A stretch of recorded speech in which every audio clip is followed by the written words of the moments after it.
Heart heart ગાર્ડનમાં જો hotel lake palace પહાડની બાજુમાં, આ નદીની બાજુમાં રિવરફ્રન્ટ આ રીતનું ડિઝાઇનવાળું લાકડાનું બનાવેલું છે.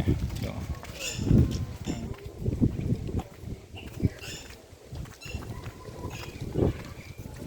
આ પહાડ છે, આ બાજુ પહાડ, આ બાજુ તળાવ.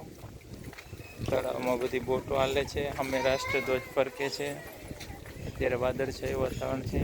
માઉન્ટ આબુમાં અત્યારે વાતાવરણ એકદમ ખુશનુમા વાતાવરણ છે, ઠંડુ વાતાવરણ છે.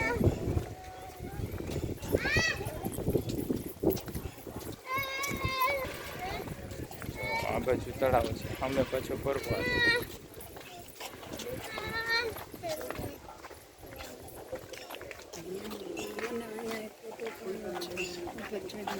જો અહીંયા ભારત માતાનું સ્ટેચ્યુ છે.